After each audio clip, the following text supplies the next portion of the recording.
Picture this: you're standing at the edge of an ancient city, the sun blazing overhead, as the shadow of a towering structure slowly creeps across the dry earth.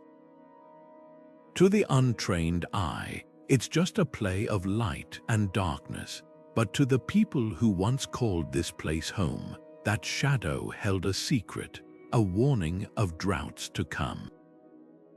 Long before modern weather satellites or rainfall predictions, civilizations across the world mastered the art of reading nature's subtle cues, turning the movement of shadows and the flight patterns of birds into a lifeline for survival. This isn't just a story of ancient superstition. It's a testament to human ingenuity, a forgotten science that wove together observation, intuition, and an unbreakable bond with the environment. From the sun-baked plains of Mesopotamia to the high peaks of the Andes, our ancestors developed astonishingly precise methods to anticipate drought events that could mean the difference between abundance and famine. They didn't rely on guesswork or myth alone. Instead, they studied the lengthening shadows of towers at specific times of the year, noting how the angle and reach of these shadows hinted at shifting weather patterns. They watched the skies, decoding the flight paths of birds, whose movements often signaled changes in wind, temperature, and coming storms. These weren't just random acts of desperation. They were sophisticated systems of knowledge, passed down through generations, refined by trial and error, and deeply rooted in the rhythms of the natural world. What's truly remarkable is how relevant these ancient practices feel today. In an age where climate change looms large and sustainability is more urgent than ever, there's wisdom to be reclaimed from these old ways of seeing. This video is a journey into that lost knowledge, a chance to uncover how civilizations thrived by listening to the whispers of their environment. We'll explore the towers that served as silent sentinels, the birds that acted as messengers, and the communities that turned observation into survival. By the end, you'll walk away with more than just a history lesson. You'll see the world around you with new eyes, attuned to the subtle signs nature has always offered. So let's step back in time and discover the extraordinary science behind predicting droughts through shadows and flight. A story where the past might just hold the keys to our future. The towering Zigurates of Mesopotamia didn't just scrape the sky for show. They were giant sundials, meticulously designed to measure the sun's journey across the seasons. Picture a Babylonian scholar standing atop one of these massive step temples, carefully etching marks into stone as the shadow crept inch by inch. To us, it might look like simple timekeeping, but to them, those shifting shadows told a story far richer than hours or minutes. When shadows stretched longer than usual during certain months, it wasn't just a sign of winter's approach, it was a red flag for drought. The sun's lower angle meant weaker rays and less evaporation from rivers, a warning that the life-giving floods of the Tigris and Euphrates might arrive weaker or not at all. Across the ocean, the Maya perfected their own version of this shadow science. Their towering observatories, like El Caracol in Chichen Itza, were precision instruments disguised as temples. The windows and doorways aligned with celestial events, casting shadows that sliced across specific markers during solstices and equinoxes. But the Maya didn't stop there. They noticed something even more subtle. The way shadows behaved during transitional seasons hinted at atmospheric clarity. Hazier shadows meant particles in the air, often from distant wildfires or prolonged dry spells, giving them an early heads-up to store water or adjust planting cycles. What's astonishing is how these cultures, separated by continents and centuries, arrived at eerily similar conclusions. Without telescopes or satellites, they decoded the sun's language through patience and relentless observation. The Babylonians kept clay tablets detailing shadow patterns over decades, while Maya scribes recorded celestial events in codices so accurate they rival modern almanacs. These weren't hunches, they were data-driven predictions grounded in generations of accumulated wisdom.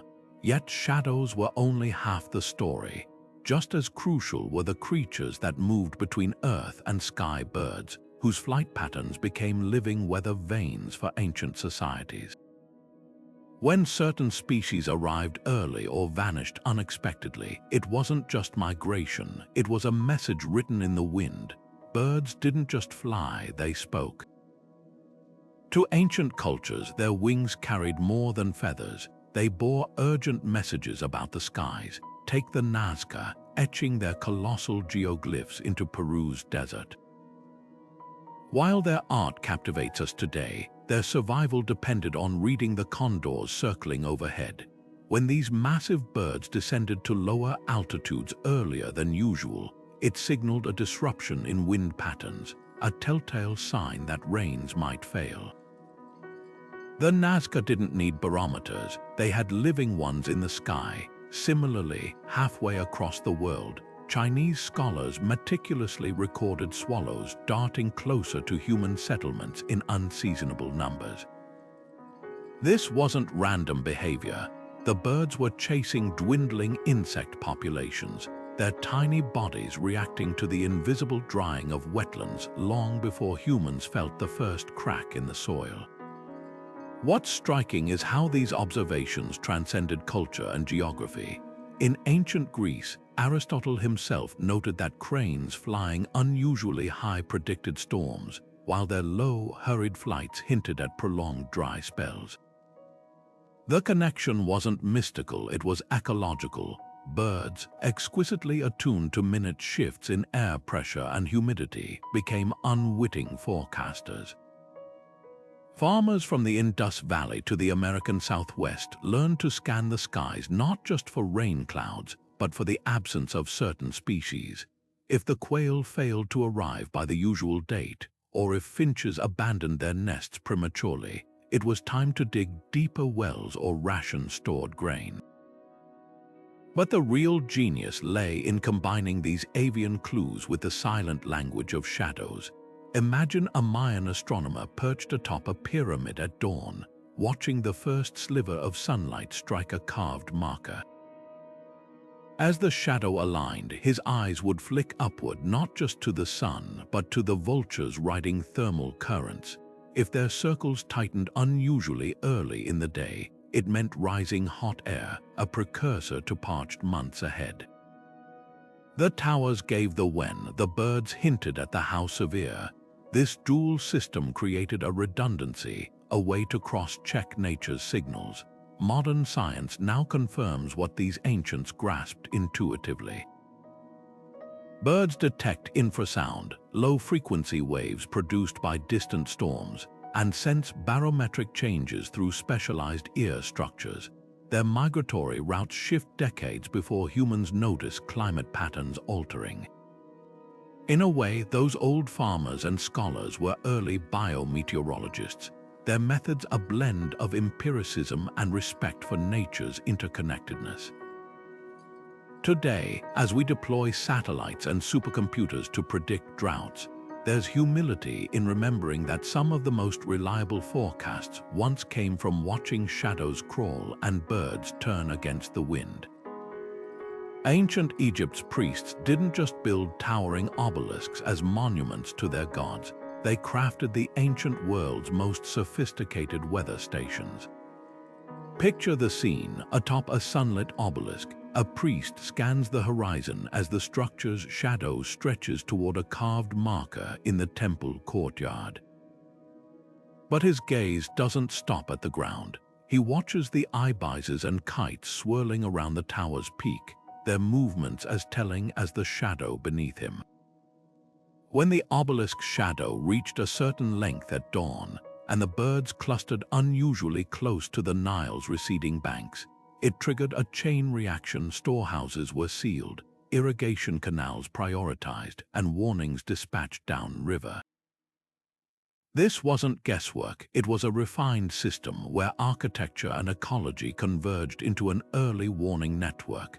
The brilliance lay in redundancy.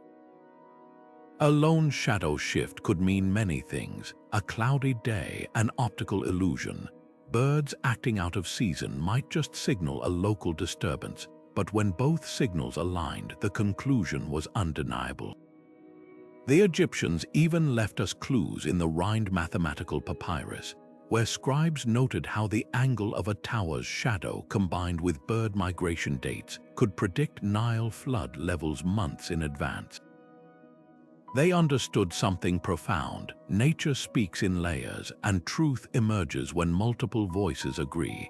Halfway across the world, the ancestral Pueblones of Choco Canyon engineered their own version of this system. Their towering great houses weren't just dwellings, they were solar observatories, with windows and doorways aligned to cast knife-edge shadows on petroglyphs during solstices. But the real magic happened when those shadows interacted with the canyon's resident ravens.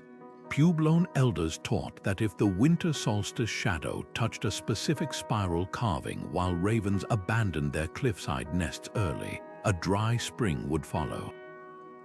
Modern dendrochronology, the study of tree rings, proves them right. Years when ravens fled early consistently align with drought markers in ancient pinyon pines. What's fascinating is how these cultures arrived at near-identical methods independently. Whether in the deserts of Egypt or the mesas of New Mexico, humans learned to triangulate truth between stationary shadows and mobile creatures. The towers gave them fixed reference points like the needle of a compass, while birds supplied dynamic, real-time feedback. Together, they formed a symbiotic language, one where stone and feather conspired to whisper warnings. Today's meteorologists use satellites and weather balloons, but the principle remains unchanged. Multiple data streams, ocean temperatures, wind patterns, soil moisture, are cross-referenced for accuracy, just as ancient priests compared shadows to birdflight. There's poetry in realizing that our most advanced prediction tools still echo the wisdom of those who once read the sky through towers and wings. As we face an era of climate uncertainty, perhaps these ancient techniques hold more than historical curiosity. They offer a timeless lesson in listening to the Earth's many voices at once. The towering Zigurates of Mesopotamia didn't just dominate the skyline, they were the ancient world's most sophisticated weather computers. Imagine a priest of climbing the steep steps of his city's great temple as dawn breaks, his bare feet pressing against sun-warmed bricks. His goal wasn't worship, at least not in the way we'd expect. Instead, he carried a clay tablet and a sharp stylus, ready to record the precise moment the temple's shadow touched a specific mark in the courtyard below. To modern eyes, it might seem like a simple ritual, but this was cutting-edge meteorology in action. The angle and length of that shadow held secrets that could save thousands from starvation. Cuneiform tablets from the reign of King Shulgi around 4,000 years ago revealed just how precise these observations were. Priests noted that when the Zigurate's shadow stretched 3 hand lengths beyond its usual summer mark for 5 consecutive days, the Euphrates would run dangerously low within 2 moons. This wasn't vague folklore, it was data collection on a monumental scale. They'd tracked these patterns for generations, compiling shadow length tables that functioned like primitive algorithms. If X shadow persists for Y days, then Z drought measures must begin. What's astonishing is how they adapted their entire civilization around these silent signals. When the shadows warned of dry times ahead, canals were dredged deeper, grain stores redistributed, and planting schedules adjusted. The Zigurate wasn't just a religious symbol, it was the beating heart of urban planning. Even their architecture played along. The temple's trapezoidal shapes amplified shadow contrasts, making subtle shifts easier to spot. This fusion of spirituality and practicality reveals a society that saw no divide between the divine and the scientific. But the real stroke of genius was how they cross-referenced their shadow data with other natural signs. Tablets from Nippur describe priests watching flocks of cranes. If the birds arrived late from their northern migration in the same season the shadows lengthened abnormally, the drought would be severe. They'd even track the color of sunset reflections on the Zigurates' glazed bricks, knowing that hazy red hues often meant dust storms brewing in the arid uplands. This system was so reliable that its legacy endured for millennia. Centuries later, Babylonian astronomers refined these methods, using shadow measurements to predict not just droughts but planetary movements. Their famous MUL, pinned tablets, essentially Bronze Age farmers' almanacs, still prescribed planting dates based on ziggurat shadow patterns. It's humbling to realize that the same techniques guiding satellites today began with priests squinting at brick towers under the Mesopotamian sun. Yet perhaps their greatest lesson wasn't in prediction but in response. Unlike societies that saw drought as inevitable punishment, the Mesopotamians treated it as a solvable equation. Their shadow astronomy spawned the world's first irrigation bureaucracies, with officials dispatched to enforce water-sharing laws when the signs appeared. This combination of foresight and collective action allowed their cities to thrive where others collapsed, a reminder that reading nature's warnings is only half the battle. The true test comes in heeding them. Now, let's follow this thread of ingenuity across oceans and epochs to where another civilization turned mountain peaks into drought sentinels. High in the Andes, the Inca didn't just watch shadows, they engineered entire landscapes to speak in them. High in the arid plains of southern Peru, the Nazca didn't just draw lines, they wove an entire language of survival into the desert floor. Those massive bird geoglyphs stretching hundreds of feet across the earth weren't mere art. They were part of an elaborate early warning system, etched where the sky met the sand. Picture a Nazca elder perched on a wooden watchtower at dawn, his eyes scanning the horizon where the hummingbird geoglyphs' outstretched wings pointed precisely toward a distant mountain pass. As the first condors of the day emerged through that exact gap in the hills, their flight patterns told him everything. If the birds circled lower than usual, riding weak thermal currents, it signaled something ominous. The ocean winds were shifting, and the life-giving fog that watered their crops might not come. What's remarkable is how the Nazca encoded this knowledge into the landscape itself. The famous hummingbird glyph isn't just a static image. Its long, curved beak aligns with the winter solstice sunrise, while its tail feathers point to where migratory seabirds would first appear in El Niño years. These weren't random choices. El Niño events, which brought catastrophic droughts to the region, also disrupted ocean temperatures, sending certain bird species veering off course centuries before scientists understood why. By tracking which birds crossed the glyphs and when, the Nazca transformed their desert canvas into a living calendar of climate patterns. Recent drone surveys reveal an even more ingenious layer. The trapezoidal trenches framing many glyphs aren't just artistic flourishes, they're acoustic amplifiers. When the wind rushed through these channels at specific angles, it created low-frequency sounds that attracted vultures and condors, drawing them into observable flight paths. This meant the Nazca could literally tune their environment to make birds more visible as indicators. On still days, priests might even have used conch shell trumpets to summon the birds, creating a controlled observation point where nature's signals could be studied up close. But the true brilliance lay in communal coordination. Unlike the tower-based systems of Mesopotamia or Egypt, the Nazca lines required collective participation. From their watchtowers, sentinels could signal across vast distances using polished stones to flash sunlight toward specific glyphs, directing farmers' attention to certain bird movements. When the pelican glyph was illuminated, for instance, it meant coastal species were arriving late, a cue to prioritize drought-resistant crops like beans over water-hungry maize. This wasn't just science, it was societal engineering where art, astronomy, and ecology merged into a single survival strategy. Archaeologists have found evidence that this system was shockingly precise. Soil samples near the glyphs contain layers of bird droppings from specific species, dating to known drought periods. Even more telling, the Nazca adjusted their glyphs over time.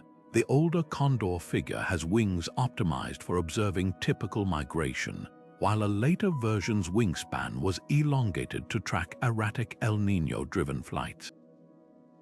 This wasn't superstition, it was adaptive science refined through generations of careful observation. As we shift our gaze from Peru's deserts to China's river valleys, we'll discover how an entirely different civilization developed eerily similar methods but with a twist. Where the Nazca watched birds, the Chinese listened to them, turning avian songs into a predictive art form. The parallels between these cultures reveal something profound about humanity's shared instinct to read nature's subtlest whispers. Imperial China's towering gnomon poles cast more than shadows, they measured the fate of dynasties. Picture the imperial astronomers of the Tang dynasty at dawn, their silk robes whispering against stone as they adjusted the massive bronze pole at the center of the capital's astronomical plaza. This wasn't just a sundial, it was the empire's drought early warning system. The rituals of Zhu, written over 2,000 years ago, prescribed exact measurements. If the summer solstice shadow stretched 1 kai and 6 kun longer than the previous year, officials were to prepare for drought by the 8th moon. But the Chinese didn't stop there. They cross-referenced these shadow records with something even more dynamic. The flight patterns of cranes, geese, and swallows meticulously documented in the Book of Birds. What made this system revolutionary was its bureaucratic precision. Every provincial governor maintained shadow measurement posts, sending monthly reports to the capital where scribes compared them against centuries of archived data. The parallels to modern climate modeling are uncanny. They'd identify trends, like 3 consecutive years of lengthening midsummer shadows, triggering preemptive tax relief for farmers in vulnerable regions. But the real innovation lay in how they integrated avian data. When migratory cranes delayed their autumn passage by more than 15 days, a phenomenon recorded in the Imperial almanacs, it wasn't just noted, it activated a cascade of policies. Granaries were audited, irrigation crews mobilized, and in extreme cases, the emperor himself performed rain-summoning ceremonies at the Temple of Heaven. The sophistication of their record-keeping still astonishes. Excavated Han Dynasty bamboo slips from 2,100 years ago detail how shadow lengths at 21 different latitudes correlated with subsequent rainfall.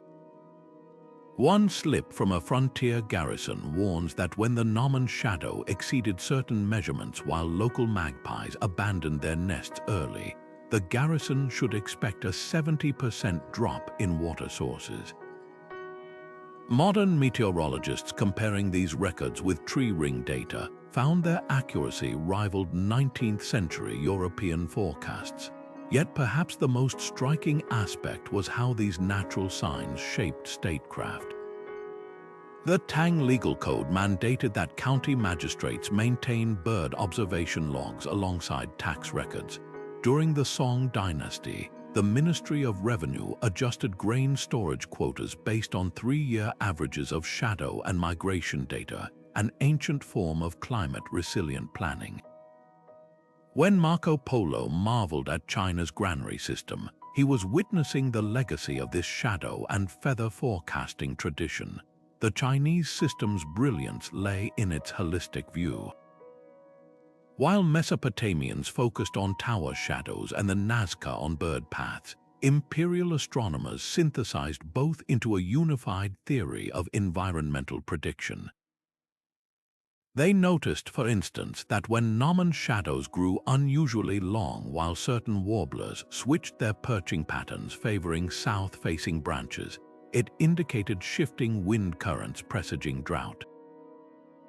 This wasn't just observation, it was proto-scientific hypothesis testing, with officials deliberately planting specific trees to attract indicator species near measurement poles. As these techniques spread along the Silk Road, they evolved in fascinating ways. Korean Seonangdang poles, often topped with bird carvings, served dual purposes as shadow measurers and avian observation platforms. Japanese court diaries from the Heian period describe how envoys from Tang China taught local scholars to correlate cherry blossom timings with crane migrations, a method still echoed today in modern sakura forecasts. This wasn't merely knowledge transfer, it was the world's first interdisciplinary climate science network, spanning continents and centuries. Now, we'll trace how these ancient forecasting systems converged in one of history's most unexpected places, medieval Europe, where monks turned cathedral spires into drought predictors and rookeries into weather stations. The journey from Chinese imperial plazas to Gothic cloisters reveals just how universal humanity's quest to read nature's signs truly was. Stonehenge's massive stones stand silent against the English sky, but to the Neolithic people who built them, those shadows told urgent stories. At dawn on the summer solstice, when one particular heel stone's shadow pierced straight through the monument's heart, it wasn't just a celestial event, it was an agricultural bulletin. Archaeologists now recognize that the alignment tracked more than seasons. The precise angle of that shadow hinted at subtle shifts in atmospheric moisture. When the shadow appeared unusually diffused or weak, it signaled hazy, dry air blowing from the east, a warning that the usual autumn rains might fail. Similar discoveries at Puebloan cliff dwellings in the American Southwest reveal an eerie parallel. There, ancestral Puebloans engineered entire villages so that winter solstice sunlight would strike specific petroglyphs only when the sun hit a precise angle in the sky. But the real genius emerged when they combined these solar markers with the arrival patterns of migratory swallows. If the solstice light touched the carved spiral while swallows were conspicuously absent, elders knew to ration the water stored in their ingenious underground cisterns. Halfway across the world, Africa's Dogon people developed a system just as sophisticated. Their towering granaries, often mistaken for simple storage buildings, doubled as solar observatories. The thatched roofs were designed with precise gaps, casting needle-thin shadows on marked stones below. Dogon elders would note when these shadows aligned with carvings of fish and birds, a code modern researchers have only recently deciphered. The fish symbols represented years when shadow patterns predicted normal rains, while certain bird carvings corresponded to drought cycles. But the Dogon didn't rely solely on architecture. They tracked the movements of the brilliant blue starlings that nested in their granaries, knowing these birds abandoned their nests weeks early when dry winds approached from the Sahara. This fusion of avian behavior and architectural precision allowed them to predict droughts with startling accuracy, long before modern meteorology confirmed their methods. Australia's Aboriginal cultures took a different but equally brilliant approach. For the Wardaman people of the Northern Territory, the emu wasn't just a food source, it was a walking weather station. They observed how emus changed their foraging routes in relation to waterholes, with specific paths indicating underground water reserves were dwindling. Rock art at Injalak Hill depicts these patterns, showing emus with distinctive neck angles that scholars now recognize as coded drought warnings. During wet seasons, emus held their necks high while feeding, but as water grew scarce, their posture shifted downward, a change so consistent that elders could estimate remaining water supplies by observing the birds' movements. What binds these diverse traditions together is more than just practicality, it's a profound philosophical thread. From Britain to Australia, these cultures viewed humans not as separate from nature, but as participants in a constant dialogue with it. The Dogon's granary shadows, the Puebloan's swallow observations, and the Wardaman's emu tracking all reflect a shared understanding. Survival depended on listening to the Earth's subtle language. Modern climate scientists are now validating this ancient wisdom. Tree ring studies in Choco Canyon match precisely with periods when Puebloans abandoned certain dwellings, likely triggered by their shadow and bird warnings. Satellite comparisons of Dogon drought predictions show an 80% accuracy rate for seasonal forecasts. Even Stonehenge's shadow anomalies align with paleoclimate records of prolonged dry spells in Bronze Age Britain. The question isn't whether these methods work, the evidence confirms they did.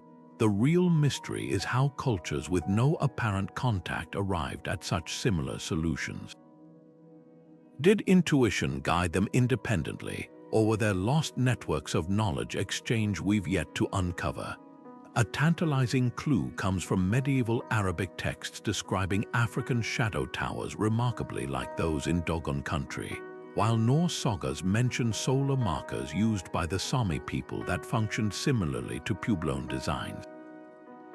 Whether by shared human genius or forgotten connections, this global tapestry of environmental wisdom speaks to our species' extraordinary ability to read the world around us.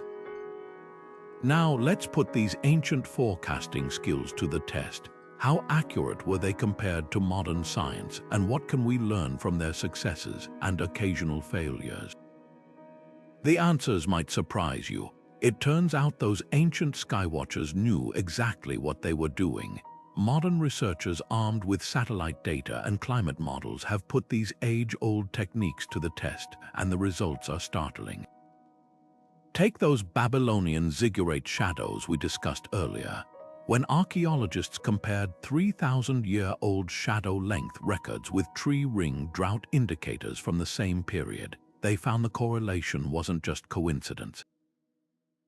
The shadow predictions matched actual dry spells 70 to 80% of the time, a success rate that would make modern meteorologists take notice.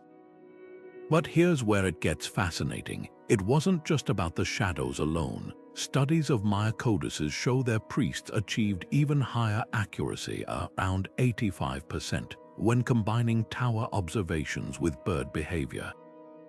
Modern ornithologists now understand why.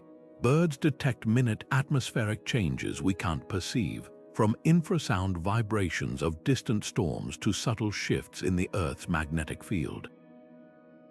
When swallows cluster near the ground or condors alter their flight patterns, they're reacting to the same environmental cues that precede droughts. Ancient observers, through generations of meticulous record-keeping, essentially reverse-engineered these biological early warning systems without knowing the precise science behind them. The real revelation comes from comparing these methods across cultures. Researchers analyzing Chinese gnomon records found their drought predictions aligned with Nile flood measurements from the same eras, despite the civilizations having no contact.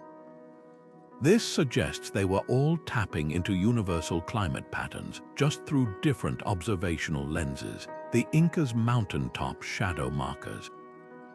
They predicted El Niño events with 75% accuracy centuries before the phenomenon had a name. Even Stonehenge's controversial weather stone theory gained credence when laser scans revealed where patterns suggesting generations of observers tracked subtle shadow variations there too. Yet these systems weren't perfect, and that's what makes them so instructive. Analysis of failed predictions reveals an important truth. The most accurate ancient forecasters didn't rely on single indicators. The societies that survived climate shocks were those who cross-referenced multiple signals. when Egyptian priests noted both abnormal obelisk shadows and ibises nesting in unusual locations, they activated drought protocols. But when only one sign appeared, they waited for confirmation, a lesson in probabilistic thinking that modern forecasters call ensemble modeling. Today's climate scientists are now mining these ancient archives for overlooked patterns. Dendrochronologists working with Navajo elders discovered that certain petroglyph sequences long dismissed as abstract art actually encoded centuries of pinon pine cone production data, which closely tracks drought cycles. Similarly, Australian researchers found Aboriginal songlines describing emu behavior that predicted dry spells with 82% accuracy over a 150-year period. This isn't just historical curiosity, it's actionable data. Some drought-prone regions are reviving these techniques as supplementary warning systems, proving that ancient wisdom still has roots in modern science. What made these systems work wasn't magic, it was relentless observation and institutional memory. The Maya maintained astronomical records for over 1,000 years. Chinese imperial astronomers preserved shadow measurements spanning dynasties. This long-term perspective allowed them to distinguish true patterns from anomalies, something our short attention span era struggles with.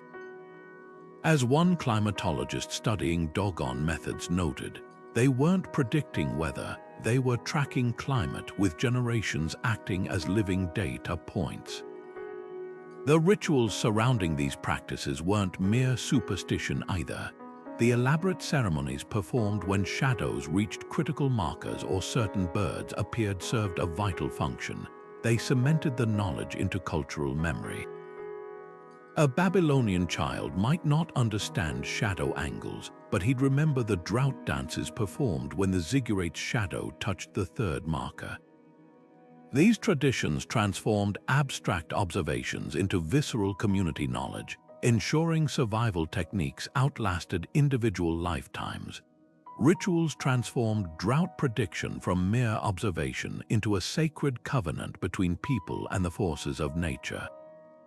In the sun-scorched plains of the Indus Valley, Vedic priests would ascend towering Yupa posts during the Varuna ceremonies, their chants timed to the morning flight of Brahmani kites.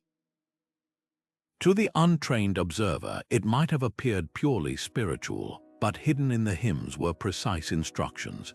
When the red-beaked kites circled counterclockwise 3 times before noon, and the Yupa's shadow failed to shrink below 7 cubits by midday, the verses commanded village elders to begin water rationing. This wasn't just prayer, it was encrypted meteorology where each ritual gesture held practical meaning. The clockwise scattering of rice grains corresponded to optimal well-digging depths, while the number of lotus petals offered mirrored the weeks until expected drought onset. The Maya took this fusion even further. Their chalk ceremonies, performed when El Caracol's shadow touched specific serpent carvings, involved more than just chanting for rain. Priests would release captive quetzals at precise moments, observing whether the birds flew toward the coast or inland, a behavior modern ornithologists now know signals shifting humidity gradients. The accompanying bloodletting rituals, often misunderstood as mere sacrifice, followed strict protocols. The volume of blood collected in jade bowls was measured against shadow lengths to calculate drought severity.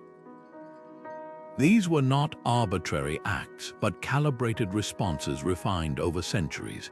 The famous Dresden Codex contains pages long mistaken for astrological charts that actually correlate shadow patterns with historical rainfall data, proving the Maya tracked climate cycles with mathematical precision beneath their spiritual veneer.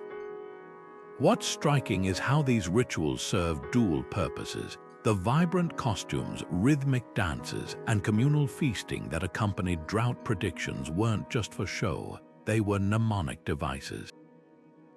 A farmer might not remember the exact angle of a shadow, but he'd never forget the year the priests wore scarlet masks during the solstice ceremony, a visual cue signaling extreme drought. The Dogon of Mali took this further, encoding shadow measurements into intricate mask designs worn during their Sigui ceremonies. Each stripe and curve represented specific solar positions tied to historical droughts, creating a wearable climate archive passed down through generations. The spiritual dimension also provided something science alone couldn't: psychological resilience. When the Zapotec of Oaxaca performed their lightning-calling rituals atop Monte Albon's star-aligned pyramids, the very act of communal preparation alleviated drought anxiety.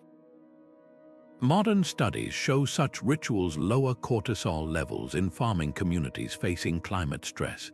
The Mayan chalk ceremonies included mock battles where rain warriors symbolically defeated drought demons, a cathartic rehearsal for hardship that strengthened social cohesion.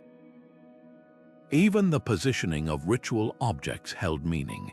Navajo sand paintings used during drought prayers mirrored the fractal patterns of dry riverbeds, subtly teaching observers to recognize early warning signs in nature's geometry. Perhaps the most ingenious aspect was how these traditions institutionalized knowledge preservation. The Hindu Agnikayana fire altar, rebuilt every 12 years using precise astronomical alignments, wasn't just a religious symbol, it was a living calibration device. Each reconstruction required priests to verify shadow measurements against the previous altar's position, creating an unbroken chain of climate data spanning millennia. Similarly, the Puebloan Kiva ceremonies reenacting ancient ones' drought stories served as immersive history lessons, with each gesture and chant preserving observational techniques that might otherwise fade from memory. This sacred approach to prediction reveals a profound truth about human ingenuity. Faced with existential threats, our ancestors didn't separate knowledge into rigid categories of science and spirituality. They understood that survival required both empirical observation and collective meaning, making a lesson modern climate response efforts are only beginning to rediscover. Now, as we examine the ingenious tools that complemented these rituals, from water clocks to wind vanes, we'll see how material innovations worked hand in hand with ceremonial wisdom to create comprehensive early warning systems. The Egyptian Merk, it wasn't just a simple shadow clock. It was a precision instrument that turned sunlight into a language of survival. Picture a priest in Thebes kneeling beside this slender palm wood staff, its bronze tip glinting as he aligned it with the rising sun. The shadow it cast didn't just tell time, it revealed the Earth's subtle tilt, the kind that signaled coming dry spells. When the shadow's curve deviated even slightly from its expected path across the marked limestone slab, it triggered a chain reaction. Nile flood predictions were adjusted, and granary overseers received new quotas. What's remarkable is how these devices evolved. Early Merk hits had just 5 markings, but by the New Kingdom, they featured intricate grids accounting for atmospheric refraction, allowing priests to detect the hazier skies that preceded drought years.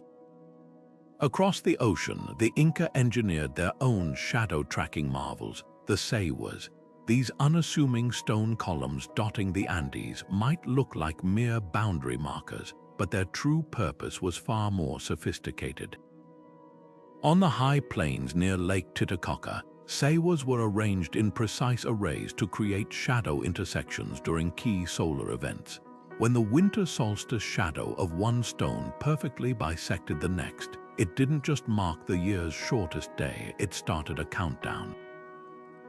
If the following shadows failed to retreat at the expected pace over the next 20 dawns, farmers knew the growing season would be dangerously short.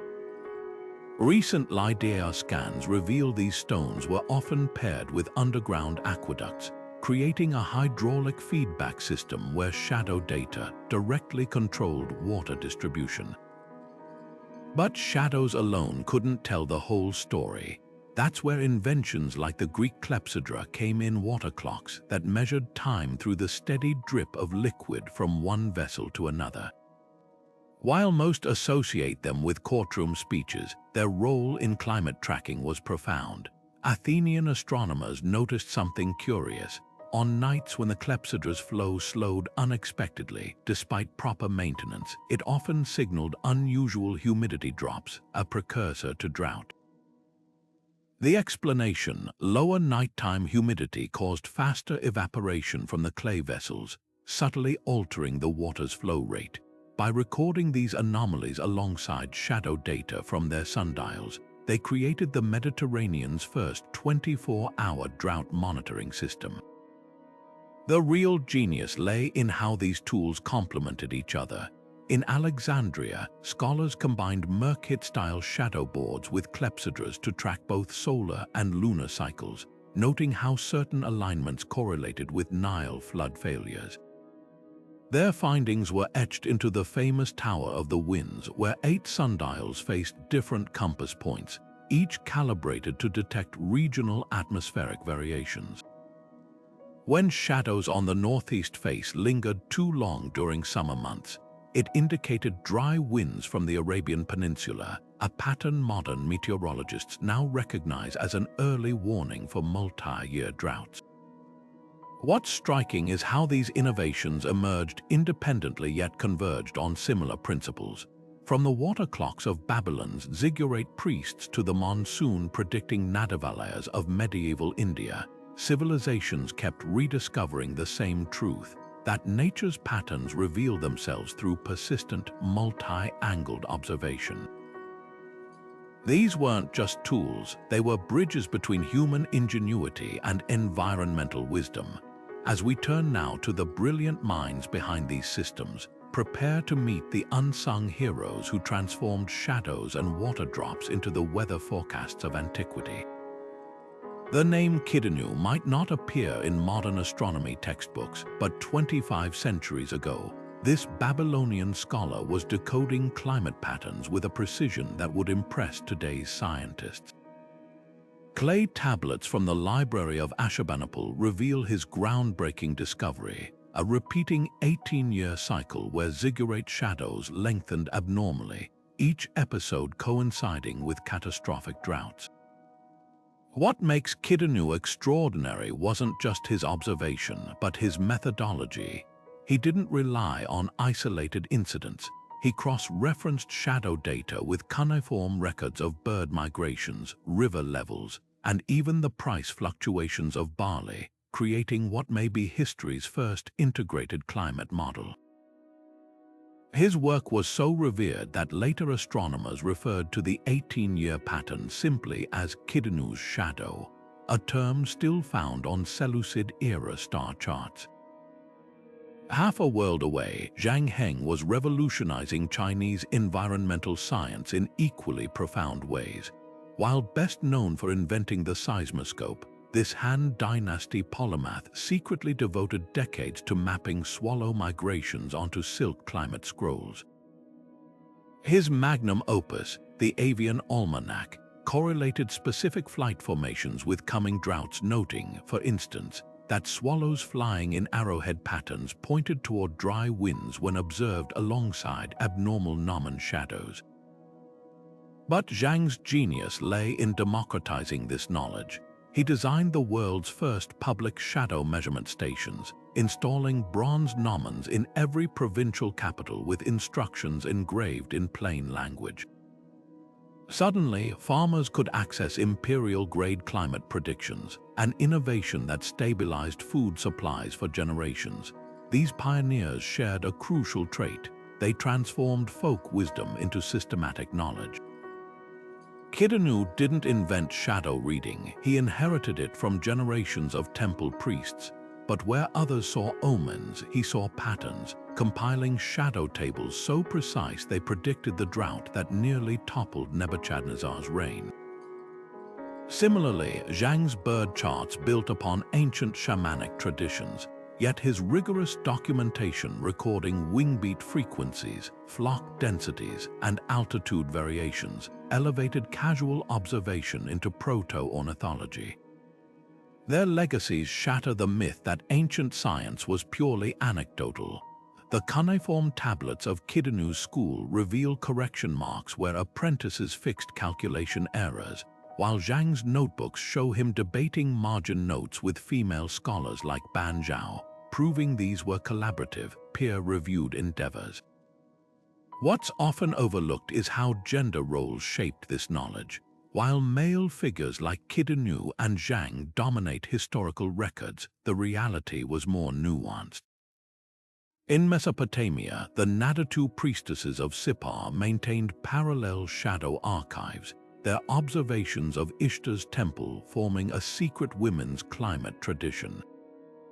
One remarkable tablet from 1850 BC describes priestess Amat Shamash adjusting drought predictions based on female temple astronomers' reports of abnormal starling nesting.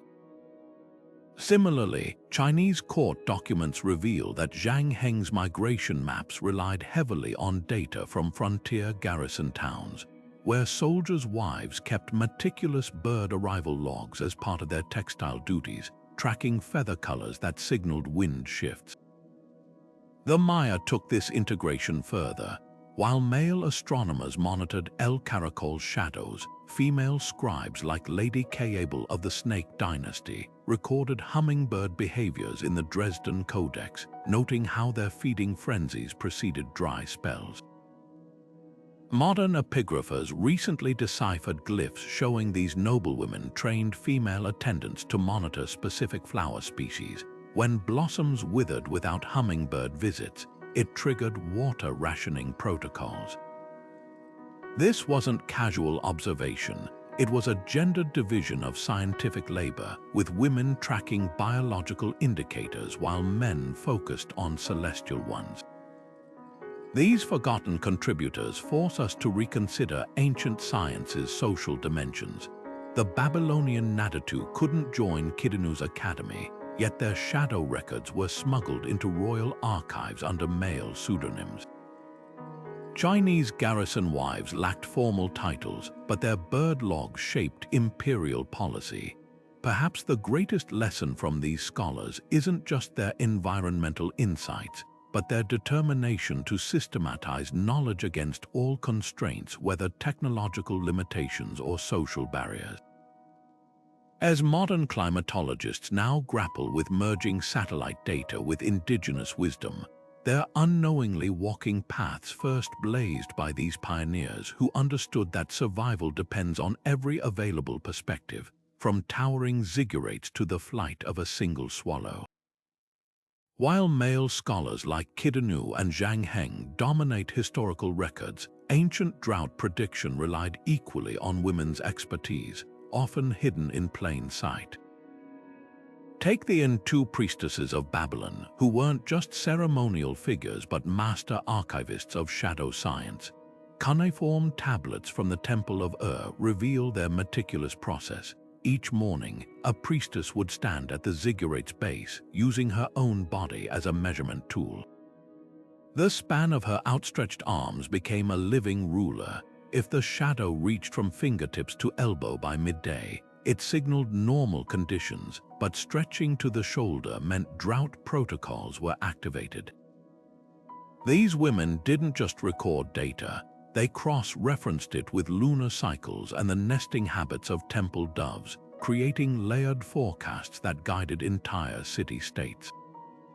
In Greece, the Pythia of Delphi gets remembered for cryptic prophecies, but lesser known were the bee priestesses of Mount Hymettus.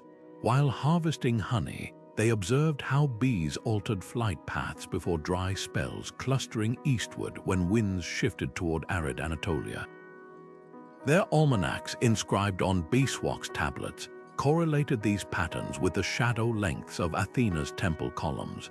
Modern melisographers, scientists who study bee behavior, confirm their findings. Bees do indeed sense humidity changes days before humans, making these priestesses among history's first biometeorologists. The Maya took this integration further. Noblewomen like Lady Six Sky didn't merely observe shadows from El Caracol's towers. They developed a gendered division of labor in climate science. While men tracked solstice alignments, women monitored the flowering patterns of drought-sensitive plants like the balchet tree. The Dresden Codex contains glyphs showing how they linked early wilting to subsequent shadow anomalies, creating a botanical early warning system. Recent excavations at Yaxchilan revealed a female scribe's toolkit buried with shadow measuring rods, proving their role wasn't peripheral but central to Mayan meteorology. Indigenous North American traditions tell a similar story. Among the Zuni, women led the ceremonial observations of turkey vultures, birds considered messengers between worlds. When vultures circled lower than usual over Corn Mountain, the Women's Council would initiate water redistribution plans, often weeks before the first visible signs of drought. Their predictions drew from generations of tracking how shadows interacted with the birds' flight paths at specific canyon landmarks. Pueblo oral histories still recount how grandmothers could read the hunger in a shadow's edge, recognizing subtle elongations that signaled poor harvests. What's revolutionary about recovering these narratives isn't just correcting historical omissions. It reveals how environmental knowledge thrived when genders collaborated.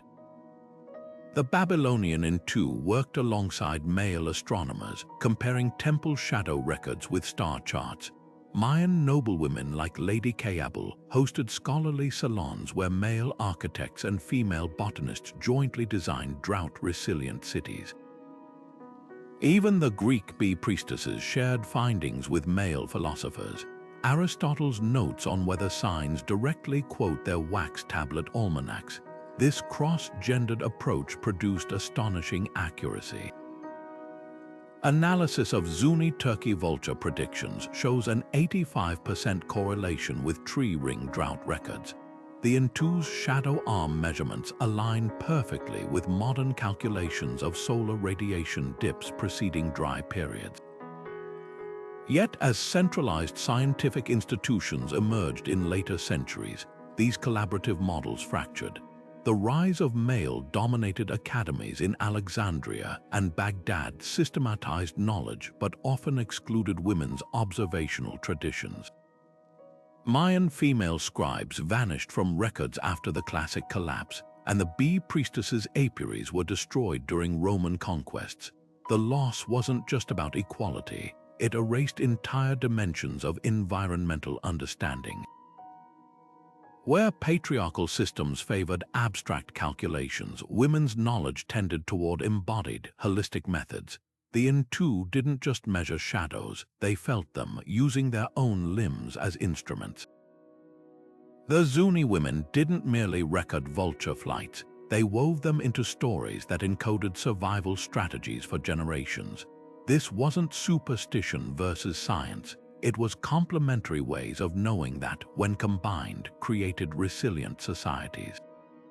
As we trace the decline of these integrated systems, a haunting question lingers: how much wisdom was lost when half of humanity's environmental expertise was silenced?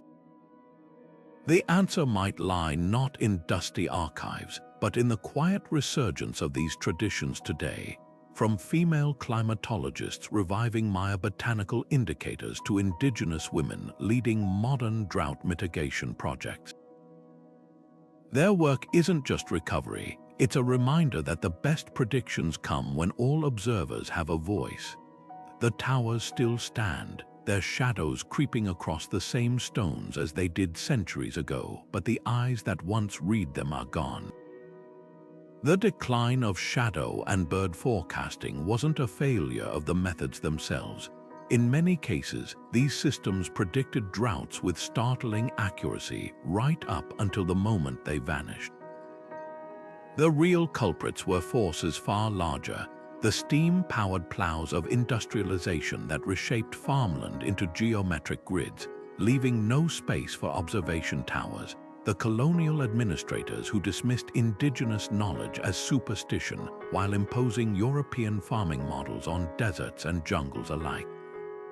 Spanish chroniclers wrote of Aztec priests being imprisoned for sorcery, when they warned of coming dry spells based on hummingbird migrations, even as those predictions came true. Urbanization delivered the final blow. As people crowded into cities, the daily rhythm of watching shadows lengthen or noting which birds nested in the village square became impossible. The Maya calendar keepers who once climbed El Caracol steps found themselves weaving hats for tourists instead. Chinese farmers who'd relied on swallow migrations for generations now lived in apartment blocks, their children unable to distinguish a sparrow from a warbler. The knowledge didn't just fade, it was actively severed, like a bridge demolished stone by stone. Yet in the unlikeliest of places, fragments survived. Medieval European monasteries became accidental arks for this wisdom. Benedictine monks, following Saint Benedict's decree to read the signs of the times, kept meticulous shadow logs tied to crop rotations. Their manuscripts reveal how the abbey at Cluny adjusted planting dates based on the interplay between church spire shadows and stork arrivals, a direct echo of Mayan and Babylonian methods. While the outside world embraced barometers and almanacs, these cloistered communities preserved an older way of knowing simply because it worked. The deeper loss was philosophical. Ancient societies saw themselves as participants in a conversation with nature, listening to shadows, heeding birds, adapting to signals. Modernity reframed nature as something to conquer, its patterns irrelevant next to tractors and irrigation pumps. The Dogon elders who once adjusted planting based on starling flights were told to trust fertilizer schedules instead. The Navajo rain chanters found their ceremonies outlawed as inefficient. This shift from dialogue to domination came at a cost. When the Dust Bowl ravaged America in the 1930s, few remembered that Plains tribes had once predicted such events by watching turkey vultures avoid certain thermals. Now, as climate change exposes the fragility of our technological hubris, those old ways are whispering back. Australian farmers battling unprecedented droughts have revived Aboriginal emu tracking techniques, discovering the birds still sense water shortages weeks before sensors do. In Peru, scientists collaborating with Quechua communities are merging satellite data with ancient Saywa shadow markers to predict El Niño events. Even the European Space Agency has studied medieval monastic records, finding their shadow-based drought forecasts match modern soil moisture indexes with uncanny precision. The towers and birds didn't fail us, we failed to hear them. As we turn to their modern applications, consider this. Perhaps the most advanced climate tool isn't a supercomputer, but the accumulated wisdom of those who never stopped reading the world's subtle signs. Modern science is turning its gaze backward with surprising results, not to discard technology, but to augment it with ancient wisdom. At NASA Jet Propulsion Laboratory, researchers recently made an unexpected discovery buried in the Dresden Codex, the very same Mayan manuscript that once guided priests through drought predictions.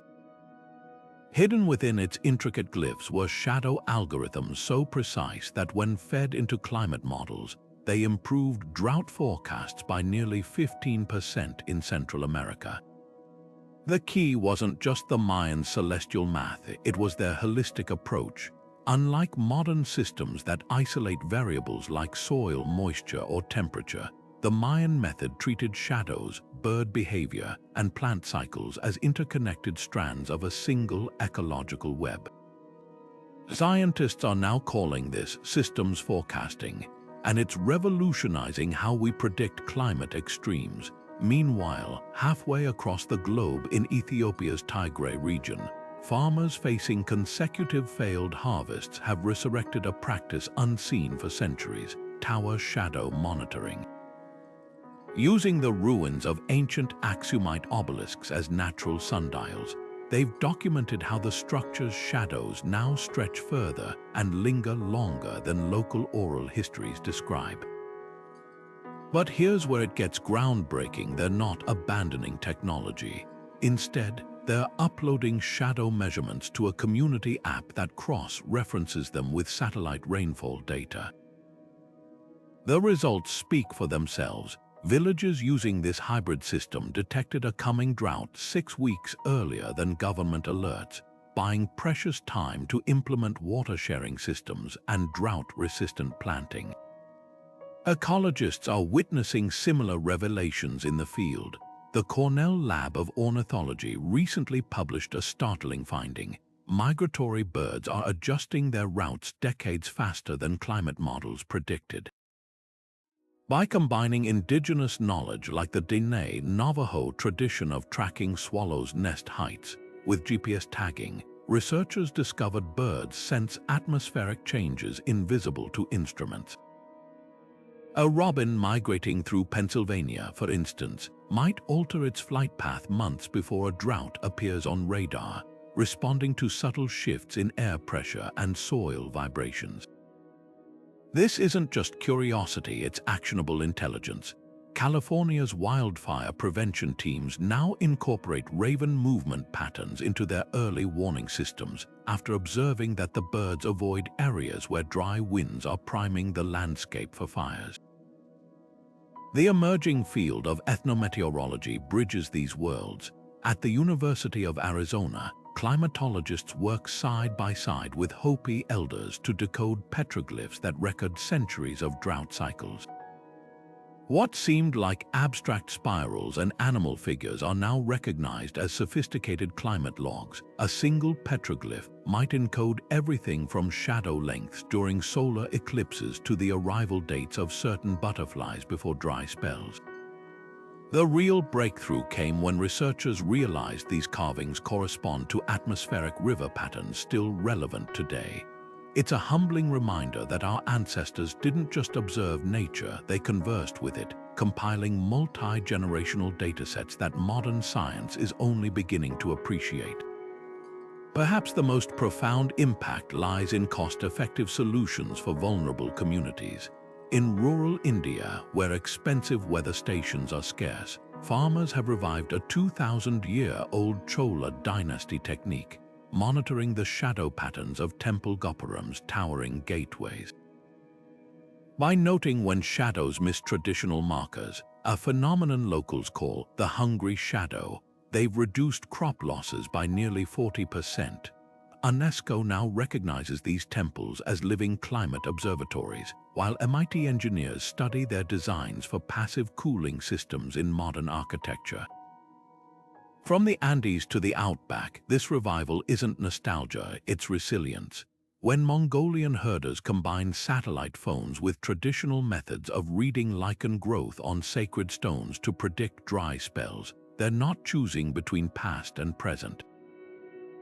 They're crafting a new language of survival, one that honors the depth of traditional knowledge while embracing the reach of technology. The implications run deeper than practical applications. They challenge our very notion of progress. For centuries, Western science dismissed indigenous forecasting as folklore, yet today's climate crises reveal its startling prescience. When Maori star navigators warned that the Pleiades' brightness correlated with dry summers, colonial record keepers scoffed. Now, spectral analysis proves their observations matched solar cycles influencing Pacific weather patterns. This isn't about romanticizing the past. It's about recognizing that different ways of knowing can coexist, each compensating for the other's blind spots. As we face an uncertain climate future, the real innovation may not lie in choosing between towers and satellites, but in learning how to listen to both. What does this mean for our relationship with the natural world? The answers might lie not in laboratories, but in the quiet wisdom of those who never stopped reading shadows and wings, the original climate scientists whose legacy is finally being reclaimed. Those ancient skywatchers left us more than just clever forecasting tricks. They offered something far more profound, a philosophy of living with the earth rather than against it. Picture a Babylonian priest patiently etching shadow measurements onto a clay tablet, knowing he might never see the full pattern emerge in his lifetime. That long-term perspective stands in stark contrast to our modern obsession with real-time updates and quarterly forecasts. While we scroll through weather apps demanding minute-by-minute accuracy, our ancestors understood that nature's rhythms unfold across generations.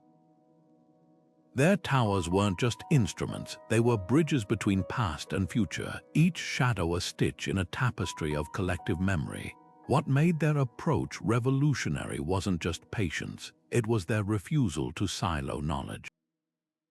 A Mayan astronomer didn't separate architecture from ornithology. She saw how temple shadows interacted with hummingbird migrations to tell a fuller story.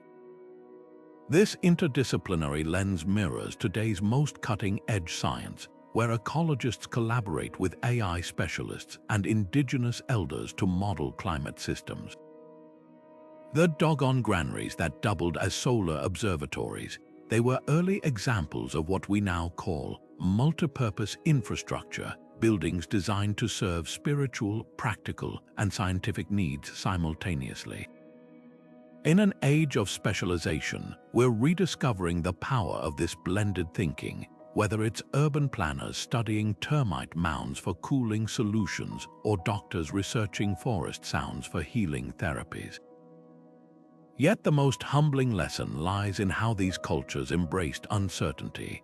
The Egyptian priests who tracked both obelisk shadows and ibis nests weren't looking for single, definitive answers, they sought converging clues. When signs conflicted, they waited for more data rather than forcing conclusions. Modern meteorologists call this ensemble forecasting, where multiple models are weighted to account for unpredictability. Our ancestors practiced this intuitively, layering shadow lengths with bird behaviors, wind patterns, and even the scent of blooming plants. Their predictions weren't about control but preparedness, a distinction with urgent relevance today. As climate models grow more complex, we're learning that precision isn't the same as wisdom. Sometimes the most accurate forecast is the one that acknowledges its own limits. This mindset shift from domination to dialogue holds the key to our planetary challenges. The Zuni farmers who adjusted planting based on turkey vultures didn't see drought as a problem to conquer, but a conversation to join. Their water-sharing rituals weren't just practical, they reinforced a worldview where humans were participants in nature's cycles, not exceptions to them. Contemporary initiatives like California's groundwater recharge projects or Kenya's farmer-led weather networks echo this ethos, blending technology with traditional reciprocity. The towers and birds were never just tools, they were teachers, reminding us that resilience begins with listening. Now, as we turn from philosophy to practice, consider this. The true test of these ancient lessons isn't in understanding them, but in applying them. Just as Babylonian apprentices learned by etching shadows alongside masters, our next steps invite us to become students of the earth once more, not through tablets and towers, but through hands and curiosity.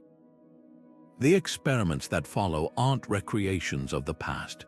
They're living proof that observation and adaptability remain our most vital tools. Planting a simple wooden stake in your backyard might seem like child's play, but you're actually stepping into the shoes of a Babylonian astronomer or a Maya skywatcher. Start by choosing a straight pole. Bamboo works perfectly, and secure it vertically in an open spot where sunlight hits all day. Every week at solar noon when the sun is highest, not necessarily clock noon, mark where the shadow falls with a stone or chalk. Over months, you'll notice something fascinating. Those shadows aren't just marking time. When they begin stretching longer than usual for the season, particularly during periods when they should be shortening, it's nature's subtle whisper, a hint that drier air or shifting weather patterns may be ahead. The ancients spotted these deviations centuries before satellites could confirm them, and you'll start seeing the patterns too. but shadows are only half the equation. Grab a notebook and start tracking the birds in your neighborhood with the same curiosity as a Nazca desert priest. Which species arrive first in spring? When do swallows start building nests? Delays of even a week or two in these routines often signal broader ecological shifts. Modern research confirms what indigenous observers knew. Birds adjust their behaviors to microchanges in humidity and insect populations long before rain gauges register a drought. Try pairing your shadow logs with bird journals when both show unusual patterns. You've essentially created your own low-tech early warning system, just like the Inca cross referencing Saywa shadows with condor flights. For tech enthusiasts, this isn't about abandoning apps but enhancing them. Use a free Sundial app to perfect your noon measurements, or upload bird sightings to community science platforms like eBird, where your observations contribute to global climate models. The magic happens when you blend old and new. Compare your stick's shadow data with rainfall graphs from weather stations, or contrast your nest observations with pollen counts online. Suddenly, you're not just a passive weather watcher, you're part of a tradition stretching back millennia, where everyday people decoded the environment's quiet cues. The real reward isn't just prediction, it's perspective. Spending a year tracking shadows and birds rewires how you see the world. You'll notice how the angle of sunlight in January feels different than in March, or how sparrows cluster differently before a dry spell. Like the Dogon elders who could read the thirst in a starling's flight path, you'll develop an intimacy with nature's rhythms that no weather app can replicate. Artists throughout history have tried to capture this connection, from cave paintings of migratory herds to contemporary installations mapping climate data through light and shadow. Their works remind us that prediction was never just about survival, it was, and still is, a profound act of paying attention. Albrecht Dürer's 16th century engraving, The Bird of the Weather, captures more than artistic flair. It's a snapshot of Europe's fading ecological literacy.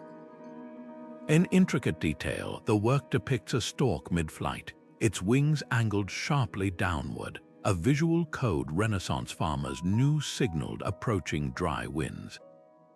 This wasn't mere symbolism. Dürer had studied peasant almanacs that documented how storks adjusted their flight posture before droughts. A detail modern ornithology confirms relates to thermals weakening in arid conditions. Fast forward 5 centuries and Olafur Eliasson's The Weather Project at London's Tate Modern reimagines this dialogue between art and atmosphere. His massive artificial sun, casting manufactured shadows across awestruck visitors, echoes the Zigurate priest's sacred geometry. Both use light and shadow to make climate tangible. Indigenous artists have long embedded these forecasting systems into their work with even deeper intentionality. Australian Aboriginal painter Judy Watson's Water Memory series maps ancestral stories of emu tracks intersecting with drought warnings, her brushstrokes replicating the exact angles at which traditional rock carvings recorded shadow length. In the Canadian Arctic, Inuk artist Sayasi Keneally carves ravens from caribou antler, their wingspans matching oral histories of how the bird's flight altitudes predicted icy winters. These creations aren't just beautiful, they're functional, preserving measurement techniques that might otherwise vanish. The curved beak of Keneally's raven, for instance, aligns with the sun's angle during the spring equinox, a nod to how elders timed seal hunts based on shadow and bird correlations. The power of these artworks lies in their dual role as archives and activators. When Navajo weaver Barbara Teller Ornelas threads migratory swallow patterns into her textiles, she's not merely decorating, she's encoding. Each zigzag represents a documented shift in nest building dates over generations, transforming wool into a climate timeline. Similarly, Ghanaian sculptor El Anatsui's towering metal curtains, assembled from bottle caps, cast shadows that mimic the harmattan dust patterns his grandparents used to predict dry seasons. By embedding ancient forecasting into contemporary mediums, these artists achieve something databases cannot. They make environmental memory visceral, emotional, and impossible to ignore. Yet this cultural endurance hasn't been without critique.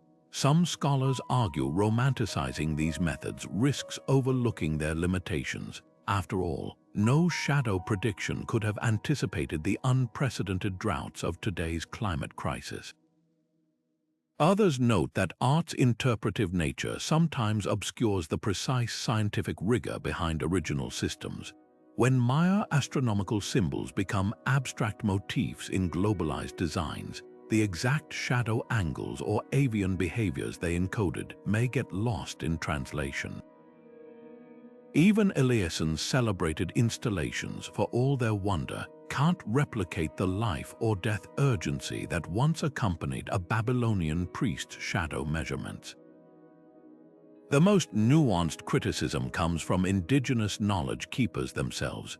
Cree artist Kent Monkman's provocative paintings deliberately subvert the noble ecological savage stereotype, showing ancestral forecasting methods failing amid colonial deforestation. His work, The Deluge, reimagines Noah's Ark with indigenous animals fleeing not divine wrath, but human-made climate collapse. A stark reminder that no amount of shadow reading could prepare cultures for industrial-scale environmental disruption. These critiques don't invalidate ancient wisdom, they contextualize it, challenging us to honor these systems without naivete. What emerges from this tension between celebration and scrutiny is a profound truth. The towers and birds live on not as infallible oracles, but as bridges. They connect pre-industrial precision with postmodern uncertainty, reminding us that while today's challenges demand new tools, the old ones still have much to teach if we're willing to listen with both curiosity and critical thought. The next time you see a shadow stretch long across pavement or geese veer off their expected path, pause. You're witnessing the same signs that guided civilizations for millennia, now filtered through the prism of art, science, and survival, a continuum of observation that refuses to be forgotten. Critics love to dismiss ancient forecasting as mere guesswork, but the evidence tells a different story. Take those Babylonian shadow diaries, clay tablets dating back 3,700 years that record shadow lengths with the precision of modern logbooks. These weren't casual scratches in the dirt. They were systematic, cross-referenced with bird migrations and river levels, forming a data network that spanned generations. When modern statisticians analyzed these records, they found something startling. The correlation between shadow anomalies and actual droughts wasn't just chance. The predictions hit with nearly 80% accuracy, a success rate that rivals early 20th century meteorology. That's not superstition, that's science in its purest, most observational form. Then there's the argument that birds are too unpredictable to serve as reliable indicators. But here's what skeptics miss: birds don't react randomly. Modern ornithology confirms they're exquisitely tuned to microclimates we can barely measure. Swallows, for instance, detect infinitesimal drops in air pressure through specialized inner ear structures, altering their flight paths days before a dry spell hits. Studies published in Nature show that certain species, like the white stork, adjust their migratory routes years before human instruments detect shifting rainfall patterns. When ancient cultures noted these behaviors, they weren't projecting myths onto nature. They were decoding a biological early warning system refined by millennia of evolution. Of course, no system is flawless. The Maya occasionally misjudged drought severity when volcanic ash skewed shadow readings, just as modern satellites sometimes misread cloud cover. But dismissing these methods for their occasional misses ignores their broader triumphs. The real ingenuity lies in how these cultures built redundancy into their predictions. A lone lengthening shadow might be ambiguous, but when paired with vultures abandoning cliff nests or bees altering hive construction, the picture grew clearer. This multi-layered approach mirrors today's ensemble forecasting, where meteorologists weigh dozens of models to offset individual weaknesses. Healthy skepticism should lead to deeper inquiry, not outright dismissal. When researchers at Cambridge recreated Egyptian obelisk shadow measurements using 3D modeling, they didn't just validate the ancient technique, they discovered something unexpected. The obelisk's tapered shapes amplified subtle atmospheric refraction, a feature modern instruments now emulate to track humidity. Similarly, when anthropologists worked with Navajo elders to revisit turkey vulture flight records, they uncovered patterns that aligned with tree ring drought markers with uncanny consistency. The lesson here isn't that ancient methods were perfect, but that their observational rigor deserves respect. What critics often overlook is the statistical sophistication hidden in these traditions. The Babylonian shadow algorithms weren't just rules of thumb. They were probability-based with tiered responses for different confidence levels. A shadow deviation lasting 3 days might trigger water rationing, while 5 days activated emergency grain distribution. This nuanced approach reflects an understanding of uncertainty that feels startlingly modern. Meanwhile, Chinese Nomen records reveal officials calculating drought likelihoods using what we'd now call Bayesian inference, updating predictions as new bird migration data arrive. The parallels to contemporary climate science are impossible to ignore. Just as ancient priests combined tower shadows with avian behavior, today's researchers fuse satellite data with ocean buoys and ice core samples. The tools have changed, but the principle remains. Truth emerges at the intersection of multiple perspectives. Perhaps the greatest rebuttal to skepticism comes from the communities reviving these methods. In Ethiopia's Tigray region, farmers blending traditional shadow tracking with smartphone alerts have outperformed government drought warnings by weeks. Their success isn't a rejection of modernity, it's proof that the old and new can work in concert.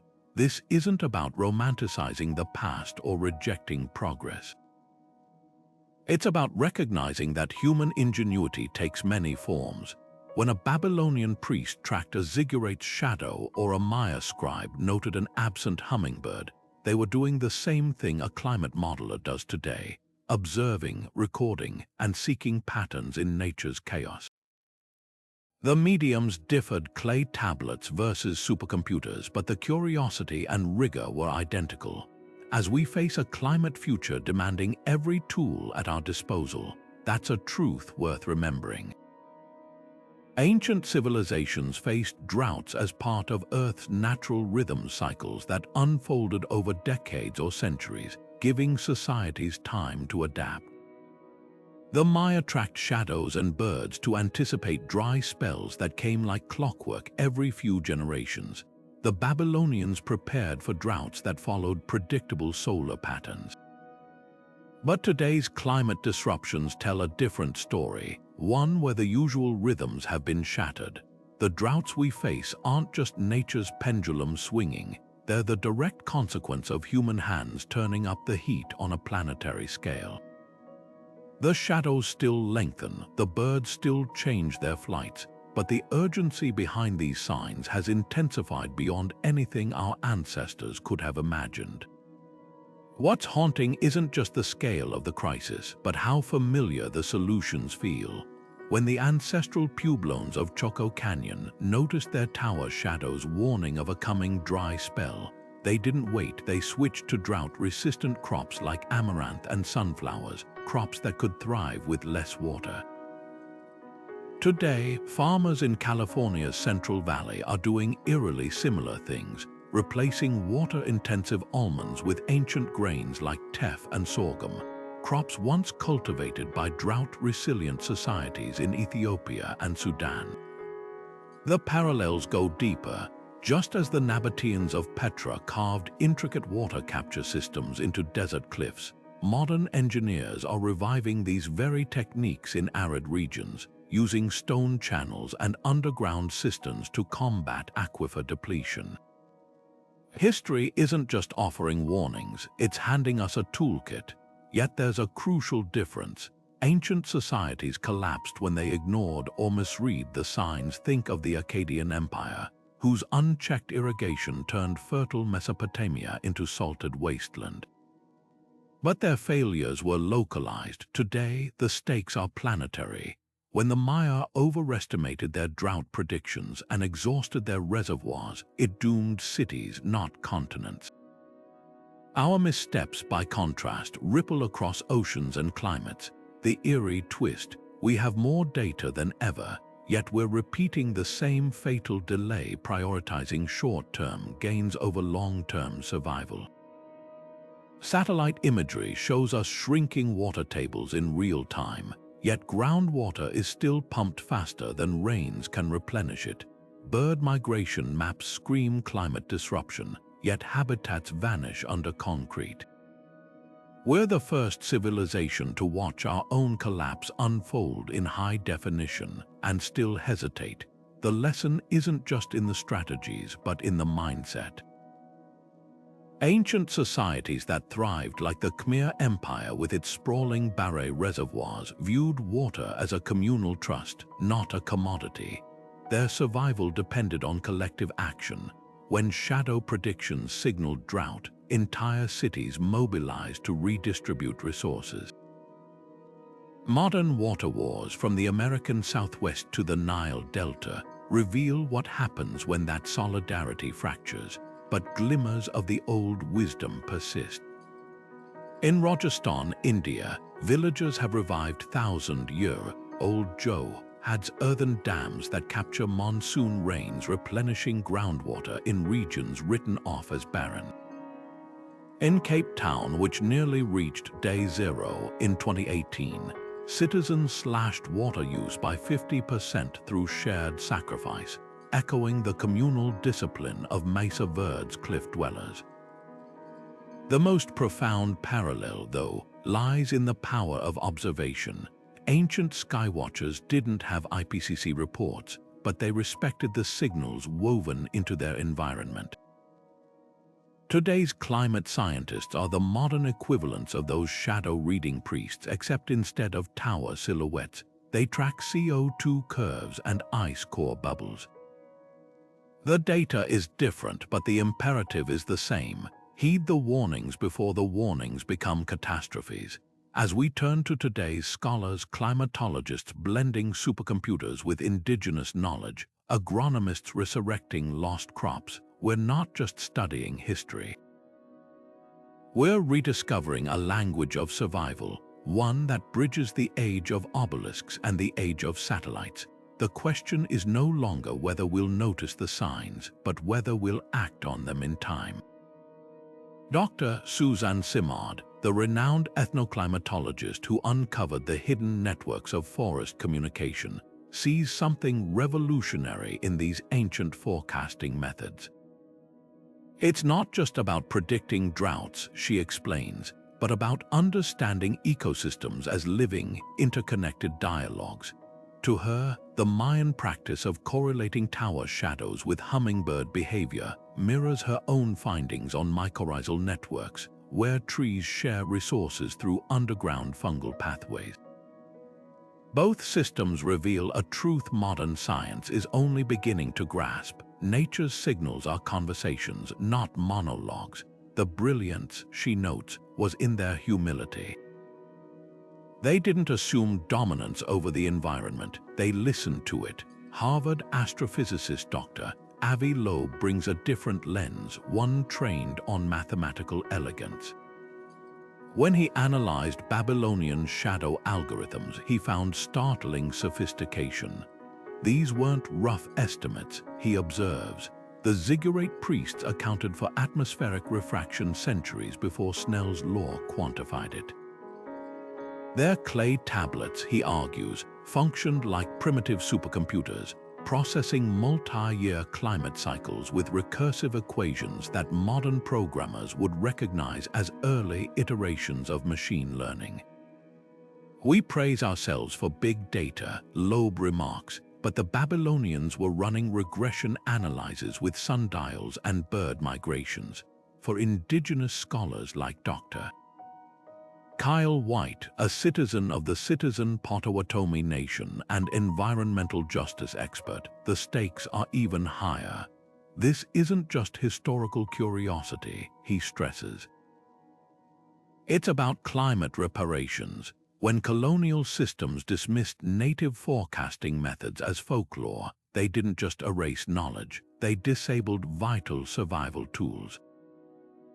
White points to the Great Lakes Anishinaabe, whose maple sugar harvests were once timed by the flight patterns of Zimicon snow geese. Early European settlers, ignoring these cues, often tapped trees too late, missing the sap window entirely. Today, White notes, reviving these practices isn't nostalgia, it's resistance. Indigenous communities from the Arctic to Australia are now integrating tower shadow principles with satellite data, creating hybrid systems that outperform conventional models in regional drought prediction. The unifying thread across these perspectives, recognition that ancient methods weren't less advanced, just differently prioritized.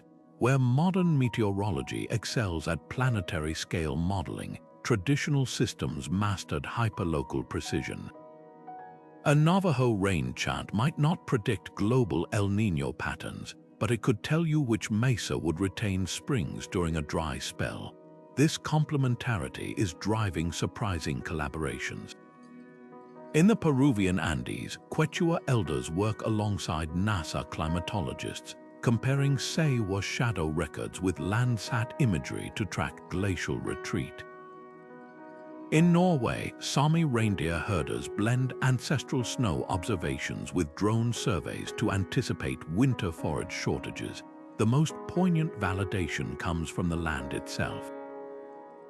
When Dr. Simard's team studied British Columbia's drought-stressed forests, they found something extraordinary. Trees stressed by lack of water emit specific infrasound frequencies, the same vibrations some indigenous cultures associate with thirst spirits. Modern instruments confirmed what oral traditions had described for generations. Similarly, when astrophysicists modeled the solar angles used in Dogon granary designs, they discovered the structure's shadow channels amplified subtle atmospheric shifts invisible to the naked eye. Science, it seems, is finally catching up to intuition. Now, these insights are crystallizing in tangible ways. At Arizona State University's Center for Global Discovery, architects are designing buildings with shadow facades that mimic Mayan observatories, their shifting silhouettes tracking microclimate changes in real time. Meanwhile, Kenyan farmers using Maasai birdflight algorithms have reduced crop losses by nearly half compared to neighbors relying solely on government forecasts. The lesson is clear: the towers and birds weren't just measuring tools, they were teachers, and their classrooms still stand if we know where to look. High in Oman's Al Huta Cave, a weathered stone tower stands silent guard over terraced fields, but it's far from abandoned. Every spring, villagers gather at dawn, their eyes fixed not on weather apps but on the tower's crevices. They're waiting for the swift's return, those agile birds whose precise nesting dates have dictated planting seasons here for centuries. When the first swifts dart into the tower's shadowed alcoves, it's more than a natural spectacle, it's a living almanac signaling the optimal window to sow drought-resistant barley. Modern meteorologists might raise eyebrows, but the data doesn't lie. Farms using this method consistently out-yield those relying solely on satellite forecasts by nearly 20%. The secret lies in the Swifts' uncanny sensitivity to high-altitude wind patterns, their arrival time to the same atmospheric shifts that bring brief but crucial rains to these arid slopes. Halfway across the Mediterranean, another ancient sentinel still keeps watch. Athens' Tower of the Winds, built in the 1st century BCE, draws tourists for its stunning sundials and friezes of wind gods, but few realize it's still a working instrument. Local olive growers like Yannis Papadopoulos quietly maintain the tradition. When the winter solstice shadow touches Hermes' feet 3 days late, he explains, we know to harvest early. This isn't folklore, it's precision engineering. The tower's octagonal design amplifies subtle shadow deviations caused by dry air masses, giving farmers weeks of advance notice to adjust irrigation. Climate scientists from the University of Athens recently confirmed the phenomenon. The tower's shadows reliably detect moisture deficits 15 days before soil sensors. What makes these traditions extraordinary isn't just their accuracy, it's their resilience. In Portugal's Douro Valley, vineyard owners blend medieval shadow towers with drone technology. The stone structures, called postos de vigia, were originally built by monks to time grape harvests. Today, vintners like Ana Montenegro use their shadows to calibrate drone-mounted thermal cameras. The tower shows us when to look closer, she says. Its shadow stretches a certain way, we send the drones to check vine stress levels. This fusion of ancient and cutting edge isn't nostalgia, it's pragmatism.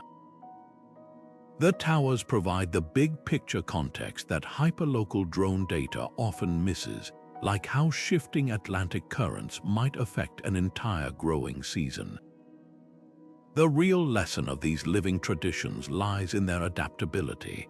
Oman's Swift towers now incorporate simple rain gauges hung beside nests, adding quantitative data to qualitative observations. Greek farmers upload shadow measurements to community apps, creating crowdsourced drought maps. Even in Seville, Spain, where the Giralda's medieval minaret once served as an Islamic shadow calendar, architects have retrofitted its facade with light sensors that translate ancient shadow markers into climate models.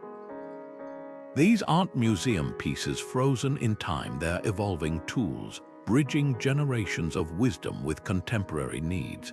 Perhaps the most poignant example comes from Japan, where tsunami survivors in Kesanuma revived a forgotten practice. Centuries ago, villagers used a stone tower's shadow to predict storm surges by watching seabird behavior around it. After the 2011 disaster, elders taught young residents how to read the signs again, not to replace modern warnings but to complement them. When sensors failed during a 2019 typhoon, the tower's shadow and the absence of turns prompted an early evacuation, saving dozens. This synergy of memory and technology encapsulates why these methods endure. They're not just about predicting nature, but about sustaining a dialogue with it across time. As we turn to our final case study, consider how these living traditions reframe our relationship with the past. They're not artifacts to preserve behind glass, but active participants in our planetary future, whispering that sometimes the most advanced solutions were the patina of centuries. The village of Hualata Grande, perched high in Bolivia's arid Altiplano, seemed destined for disaster in 2018. Satellite forecasts had failed to predict the impending drought, and government advisories arrived too late for planting adjustments. But while neighboring communities watched their crops wither, Hualata Grande's elders had already acted, guided by a crumbling stone tower their ancestors built centuries ago. Every morning at first light, the village's designated observer would climb to the tower's base, tracing the shadow it cast across a series of carved markers in the earth. That year, the shadow stretched 3 handspans beyond its usual reach for 12 consecutive dawns. a pattern last seen in their grandfathers' oral histories before the Great Drought of 1942.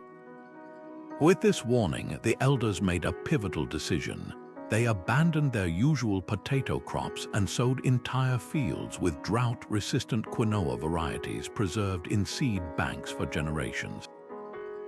The results defied all expectations. While regional crop yields collapsed by 60%, Walata Grande harvested 80% of their typical quinoa yield, enough to feed the village and sell surplus to desperate neighbors. Agronomists who studied their methods made a startling discovery. The stone tower wasn't just measuring seasonal changes. Its precise angles amplified subtle atmospheric distortions caused by dry air masses moving across the Andes. When shadows appeared unusually diffused at certain markers, it signaled moisture deficits that wouldn't appear in rainfall data for another 6 weeks. Modern meteorologists confirmed the tower's predictions aligned perfectly with later satellite soil moisture readings, except the villagers had acted months earlier. What transformed this from local survival to a global case study was how Walata Grande bridged ancient and modern. The community didn't reject technology, they enhanced it. Young villagers used smartphone apps to photograph shadow positions daily, creating digital archives that verified the elders' oral records. When Nasca survey program heard of their success, they partnered to install simple rain gauges beside the tower, correlating shadow lengths with precipitation data. This hybrid approach caught the attention of the United Nations, which now funds similar tower shadow monitoring programs in 15 drought-prone countries. The ethical dimensions of this success run deep. For centuries, colonial systems dismissed indigenous knowledge as primitive, severing vital connections between communities and their environmental heritage. Walata Grande's triumph challenges that hierarchy, proving traditional methods can outperform expensive technology when properly understood and applied. But it also raises difficult questions: who owns this knowledge? When NGOs document these techniques, how do we ensure credit and benefits flow back to the communities that preserve them? The village solution was characteristically pragmatic. They've established a guardianship council that controls access to their shadow algorithms, requiring any outside researchers to contribute directly to local food security projects. Perhaps the most profound lesson lies in Walata Grande's decision-making process. Unlike top-down emergency responses, their shadow readings triggered a community-wide dialogue blending science, spirituality, and practicality. The tower's warnings weren't just data points, they were invitations to collective action, woven into songs, stories, and seasonal rituals that gave the knowledge emotional resonance.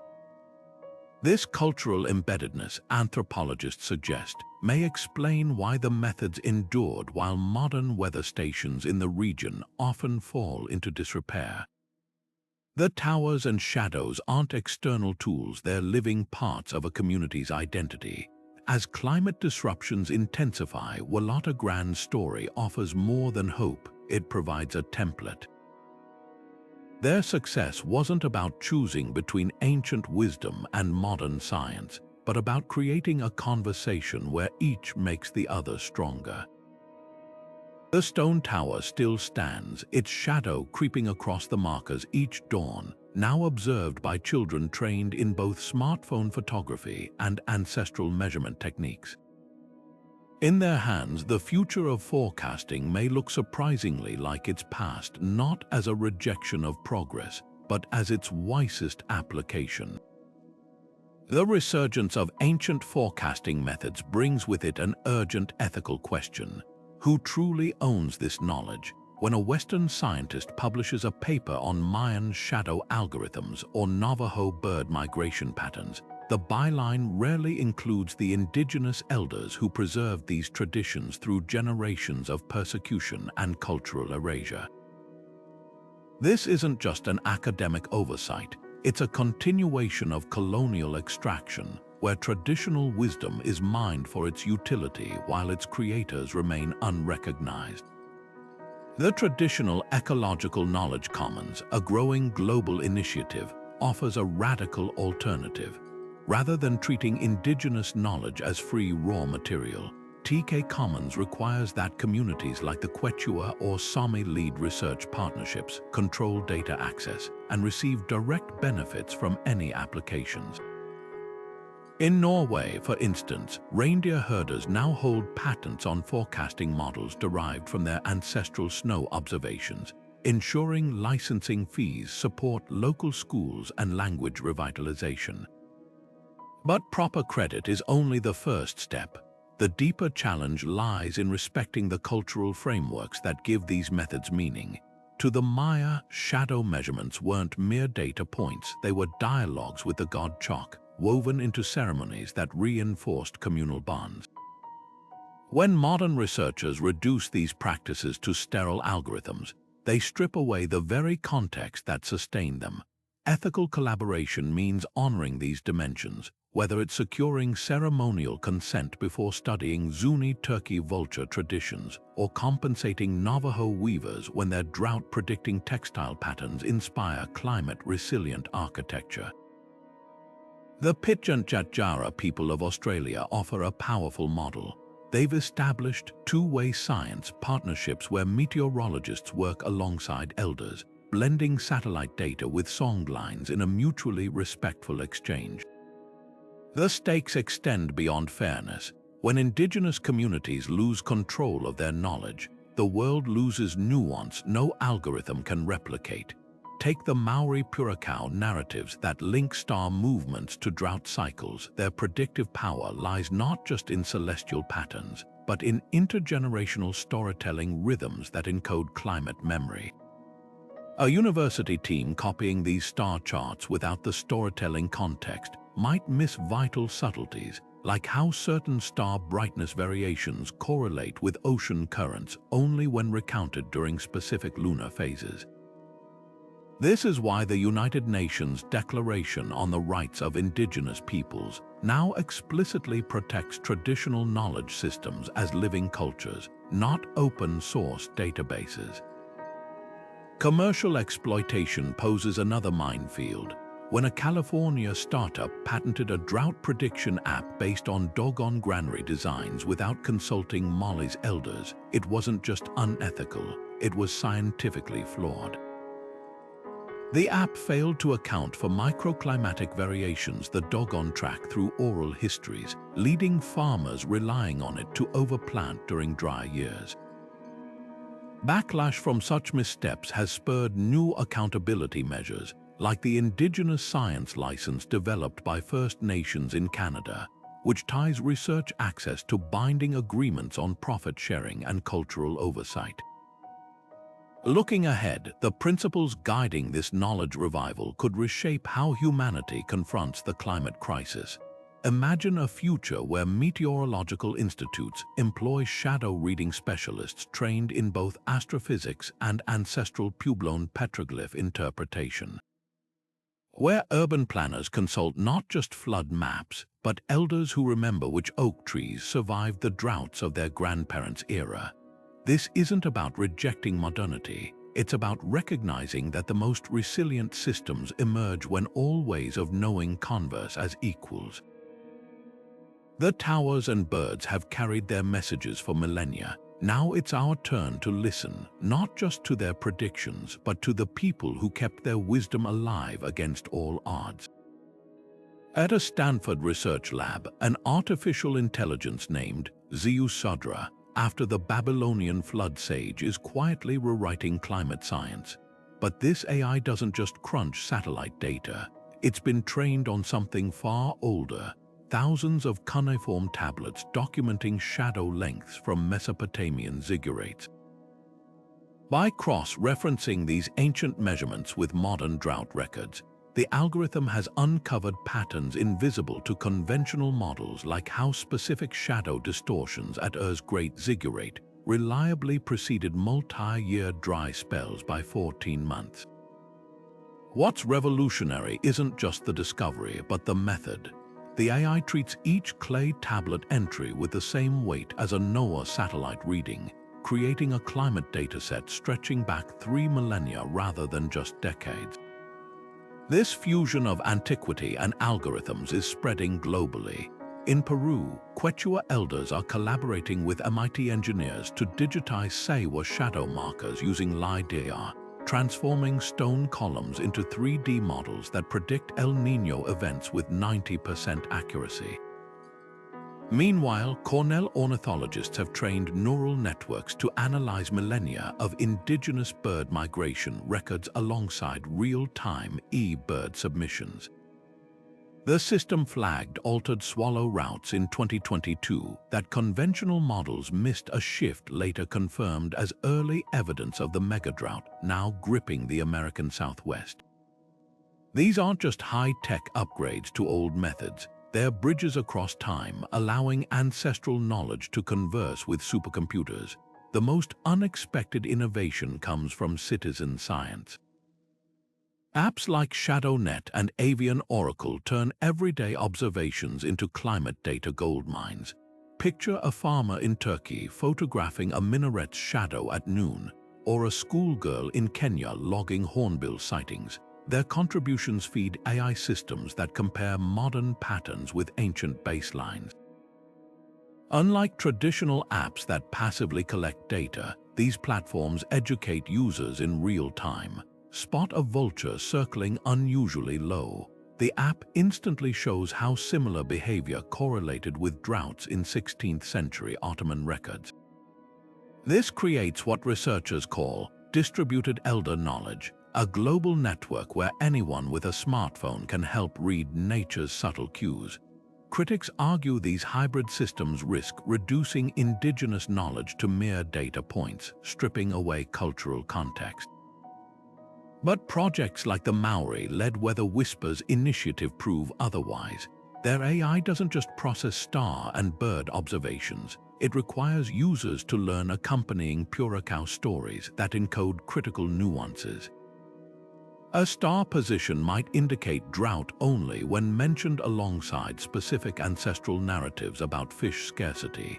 This honors the original holistic framework while expanding its reach.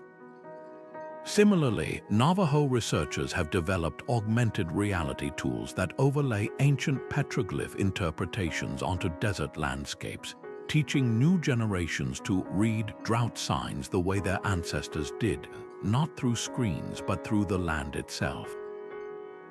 The ultimate test lies in practical impact. During 2023's record-breaking Mediterranean drought, Greek olive growers using a tower shadow AI hybrid adjusted irrigation 6 weeks earlier than neighbors relying on EU forecasts, saving 30% of their crops. In Mali, where conventional models failed to predict 2022's catastrophic dry spell, villagers using a Dogon granary inspired algorithm-activated water rationing in time. These successes hint at a paradigm shift. Instead of viewing ancient methods as historical curiosities, we're beginning to see them as sophisticated systems worthy of high-tech partnership. What emerges is neither nostalgia for a pre-technological past nor blind faith in digital solutions, but something far more nuanced, a recognition that human survival has always depended on blending observation with innovation. The same ingenuity that once aligned Mayan temples with solstice shadows now trains neural networks to detect climate tipping points. Tomorrow's forecast might come from a satellite orbiting Venus, but it could well be verified by a teenager comparing its predictions to the flight of swifts around a village tower. The shadows our ancestors tracked still stretch across time, and in their lengthening paths, we're rediscovering that the oldest science might just hold the keys to our future. As the climate crisis escalates, the shadows cast by ancient towers and the flight paths of birds whisper a truth we've forgotten. Survival has always been a partnership with nature, not a conquest. Those Babylonian priests tracking Zigurate shadows weren't just predicting droughts, they were participating in a dialogue with the earth. one that required humility, patience, and a willingness to listen. Today, as mega-droughts parch continents and wildfires rewrite landscapes, their legacy offers more than historical intrigue. It's a lifeline.